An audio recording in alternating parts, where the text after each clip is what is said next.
So I've just been out walking and I've just popped into the allotment to shelter from the wind just for a few minutes, and I thought I'd just make a quick video about the difference really between kind of a market gardening approach to growing food and my kind of allotment oriented way of growing food.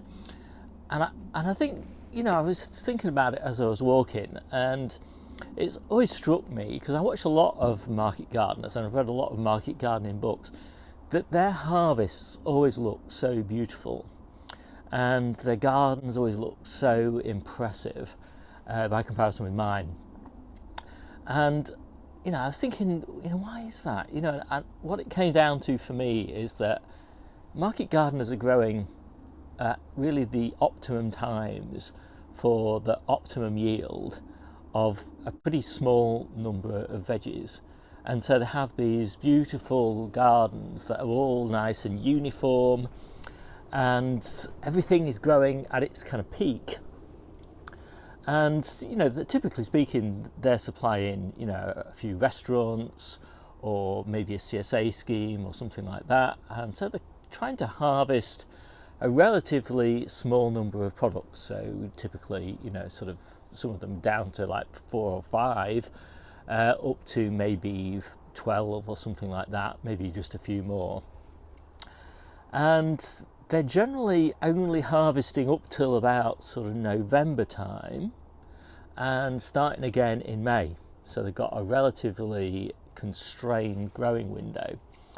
And so when it comes to May, they've done a lot of work kind of preparing for that May harvest. I, by contrast, am growing in a very different way. So my objective is to have, something like 30 different types of fruit and veg every week of the year. And so what I'm doing always looks really quite messy. Nothing is as neat and ordered as it is in a market gardening environment. I've got loads of different things growing all over the place, all different stages. Often things don't look supremely healthy because I'm growing so many different things. I can't really fuss and bother with things. Basically I try and give attention to rearing the seedlings, nice healthy seedlings, and then giving them a good start, and then pretty much they're kind of looking after themselves from that point of view. They're just getting watered and harvested. And as I said, there's lots of them, and so I can't really be an expert in the 250 things that we grow. There's just no possibility to do that, whereas a market gardener growing maybe 20 or 30 things can kind of get some real expertise in those things. And of course the other thing is that I'm growing a lot of things at non-optimum times. I don't want a 2-month harvest window of something. I want a 12-month harvest window of kind of the staple things that we eat pretty much all the time. So if you take that as like, we eat a salad every day, so we need salad ingredients 52 weeks of the year. We eat brassicas every day, so we want flowering brassicas probably at least 10 months of the year. And we want leafy brassicas again 52 weeks of the year. And everything kind of is a bit like that. We want carrots all the way through the year, we want turnips most of the year, we want radishes most of the year, and we want peas for as much of the year as possible. It just goes like that. And because we don't freeze very much, because I always think that when you grow your own food, the real advantage of growing your own food is you can eat it fresh. And as soon as you freeze it, for me, all the joy goes out of gardening really, because you're eating food that's probably, it's not even as tasty as supermarket food. And that's a pretty low bar. Supermarkets, and farmers are pretty much better at freezing things than we ever will be as amateurs. So, I'm just not really interested in freezing things. We freeze a tiny, tiny amount of stuff, and only really stuff that's going to be used in cooking and kind of pretty much destroyed by the cooking process. So we might destroy some. We might store some berries in the freezer, for example, because they're going to go into a pie and kind of be destroyed in the pie anyway.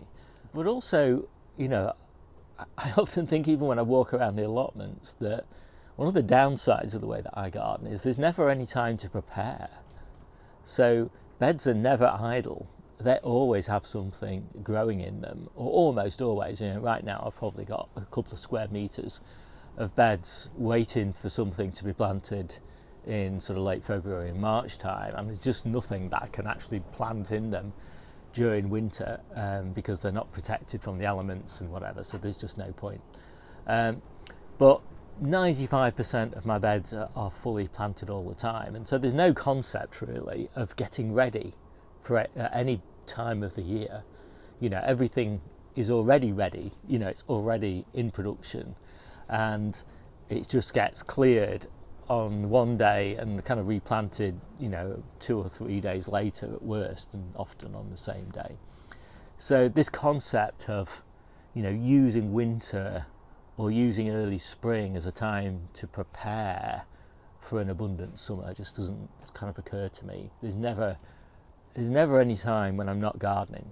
I'm really busy right now sowing seeds. I was busy in December sowing seeds, and I'll be busy soon in January planting, and I've got loads and loads of stuff, surrounded by stuff that needs to be planted at the moment, but all the beds have got productive products in them, veggies in them at the moment as well. So kind of making that decision, when is this harvest kind of declining in quality or quantity, and when do I want this next one to kind of come up?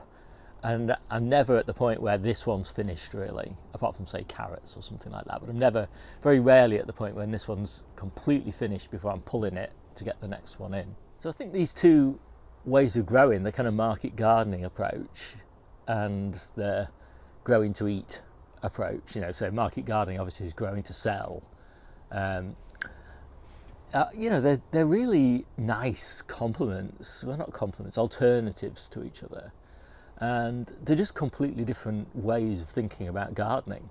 And I love that. And I was commenting on somebody else's comment on my video the other day, and I was just saying how much I love the diversity that there is in the gardening community. So many different approaches, so many different ways to garden successfully, of which mine is addressing a very narrow subset of the population, because I'm addressing people who are really kind of passionate about year-round gardening. Other people watch my channel, but primarily when I'm thinking about content to make, it's about how to successfully garden all year round, eat fresh produce all year round, look after the soil because there's always living roots in the soil all year round, to eat beautiful fresh veggies consistently, all year round, but with a huge amount of diversity in what I'm eating from month to month.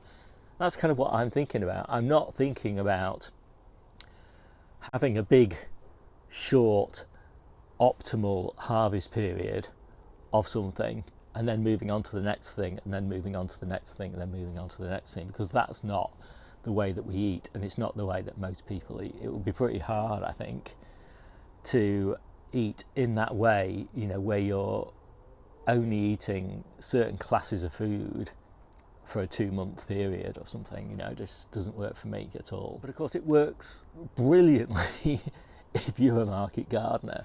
And I think CSAs, people are growing a box of veggies for people to eat.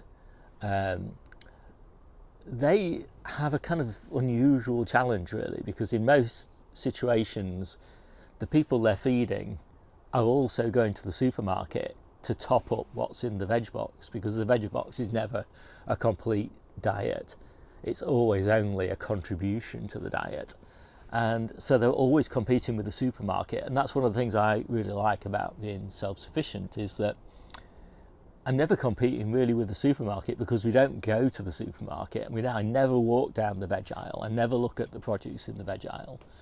So I'm never seeing that, somebody told me the other day, turnips are 14 pence or something. And I'm thinking, God, the amount of effort and time and space that went into those turnips that I grew, and I could have bought them for 14 pence. I'm never having that kind of quandary in my mind about, is it worth growing it, because if we want to eat it, then we grow it. And that I think is one of the massive benefits of kind of getting to the point where you're self-sufficient, is that you're not in that situation where you're always thinking, like, you know, is it really worth growing these things? And I was there, you know, like 3 years ago or so, when I was like, why are we growing onions? You know, that they're so cheap in the shops. You know, you can buy a sack of onions for next to nothing. They take up loads of space. They take forever to grow. You know, and the yield per square metre is ridiculously low. You know, I mean, if you're getting probably £10 in value off a square metre or something, then you're doing, you know, incredibly well. I can't even imagine how you could do that.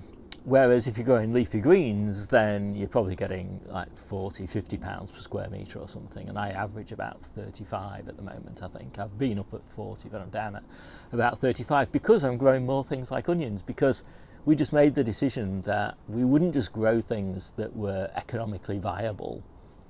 We wanted to grow our whole diet. Anyway, that was what was rambling through my brain while I was rambling through the streets. My name's Steve. This is the Seaside Kitchen Garden and Allotment channel, and I'll see you soon.